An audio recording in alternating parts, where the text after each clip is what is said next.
मेरे प्यारे भाइयों एवं बहनों, मैं विष्णु भगवान की कथाएं सुनाने जा रही हूँ। आप लोग को अच्छा लगे तो ज़रूर सुनना। जब शिव का घर विष्णु ने ले लिया तब विष्णु ने शिव को मुश्किल से बचाया और अंत में विष्णु की शिव भक्ति की एक दिल छूने लेने वाली कहानी है जो मैं आपको सुनाने जा रही हूँ।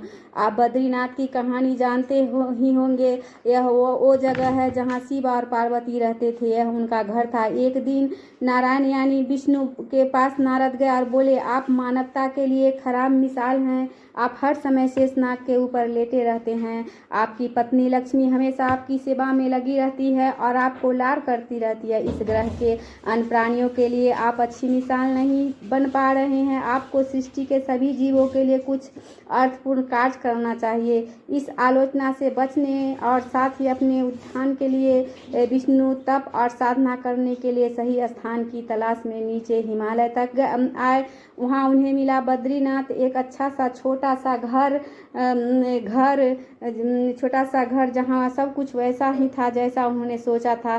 साधना के लिए सबसे आदर्श जगह लगी उन्हें यह घर। वह उस घर के अंदर गए। घुसते ही उन्हें पता चल गया कि यह तो शिव का निवास है और वह तो बड़े खतरनाक व्यक्ति है। अगर उन्हें गुस्सा आ गया तो वह किसी का भी गर्दन काट सकते हैं और नहीं तो खुद का भी गला काट सकते हैं। ऐसे में नारायण ने खुद को एक छोटे से बच्चे के रूप में बदल लिया और घर के सामने बैठ गए। उस वक्त शिव और पार्वती बाहर कहीं टहलने गए थे। जब वे घर वापस लौटे तो उन्होंने देखा कि एक छोटा सा बच्चा जोर जोर से रो रहा है। पार्वती को दया आ गई। उन्होंने बच्चे को उठाने की कोशिश की। शिव ने पार्वती को रोकते हुए कहा, इस बच्चे को मत छूना। पार्वती ने कहा, कितने क्रूर हैं आप, कैसी नासमझी की बात कर रहे हैं। मैं तो इस बच्चे को उठाने जा रही हूँ, देखिए तो कैसे रो रहा है। शिव बोले, जो तुम देख रही हो उस पर भरोसा मत करो। मैं कह रहा हूँ इस बच्चे को मत उठाओ। बच्चे के लिए पार्वती की स्त्री सुलभ मनोभावना से उन्हें शिव की बातों को नहीं मानने दिया। उन्होंने कहा, आप कुछ भी कहें, मुझे कोई फर्क नहीं पड़ता। मेरे अंदर की माँ इस बच्चे को रोते नहीं देख सकती। मैं तो इस बच्चे को जरूर उठाऊंगी। और यह कहकर उन्होंने बच्चे को उठाकर अपनी गोद में ले लिया। बच्चा पार्वती की गोद में आराम से था और शिव की तरफ बहुत ही खुश होकर देख रहा था। शिव इसका नतीजा जानते थे, लेकिन क्या करे, इसलिए उन्होंने कहा, ठीक है चलो देखते हैं क्या होता है। पार्वती ने बच्चे को खिला पिलाकर चुप किया और वही घर पर छोड़कर खुद शिव के साथ गर्म पानी से स्नान करने के लिए बाहर चली गई।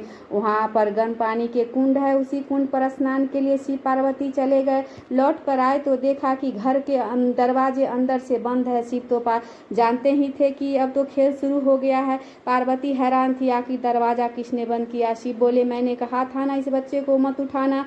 तुम बच्चे को घर के अंदर लाई और उसने अंदर से दरवाजा बंद कर लिया है। पार्वती ने कहा, अब हम क्या करें। शिव के पास तो दो विकल्प थे, एक जो उनके सामने है जो जलाकर भस्म कर दिया, दूसरा वो वहाँ से चले जाएं और कोई रास्ता ढूंढ ले। उन्होंने कहा, चलो कहीं और चलते हैं, क्योंकि यह तो तुम्हारा प्यारा बच्चा है, इसलिए मैं इसे छू भी नहीं सकता, मैं अब कुछ नहीं कर सकता, चलो कहीं और चलते। इस तरह शिव पार्वती को अवैध तरीके से वहाँ से निष्कासित कर दिया।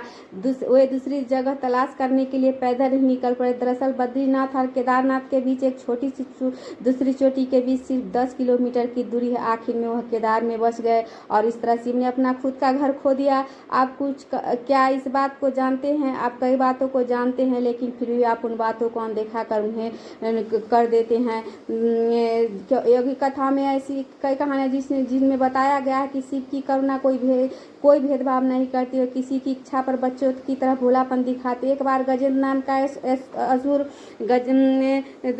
था। गजेंद्र ने बहुत तप किया और शिव से यह वरदान पाया कि जब भी उन्हें पुकारेगा शिव को आना। त्रिलोक से सदा शरारती ऋषि नारद ने देखा कि गजेंद्र हर छोटी छोटी बात के लिए शिव को पुकार लेता था। उन्होंने गजेंद्र के साथ एक चाल चली। उन्होंने गजेंद्र से कहा, तुम शिव को बार बार क्यों बुलाते हो? तुम्हारी हर पुकार पार आ जाते हैं, क्यों न तुम शिव को अपने तुम्हारे अंदर आ जाए, वही रहे जिससे वह हमारे हमेशा तुम्हारे अंदर होंगे। गजेंद्र को यह बात अच्छी लगी और उसने शिव की पूजा की। जब शिव उनके सामने प्रकट हुए तो वह बोला कि आप मेरे अंदर रह जाइए, आप कहीं मत जाइए। शिव अपने भोलेपन के में एक लिंग के रूप में गजेंद्र में प्रवेश कर गए, वहाँ रहने लगे। फिर जैसे जैसे समय बीता, पूरा ब्रह्मांड शिव की कमी महसूस कर रहा था। कोई नहीं जानता था कि वह कहाँ। सभी देवतागण शिव को खोजने लगे। काफ़ी खोजने के बाद कोई पता नहीं लग पाया तो वे लोग हल ढूंढने के लिए विष्णुवास के विष्णु ने स्थिति देखी और कहा कि गजेंद्र के अंदर है। फिर दोनों देवों ने उनके से पूछा कि शिव को गजेंद्र के अंदर से कैसे, क्योंकि गजेंद्र शिव को अपने अंदर रखकर अमर हो गया था। हमेशा की तरह विष्णु सही चाल देखकर आए। देवगण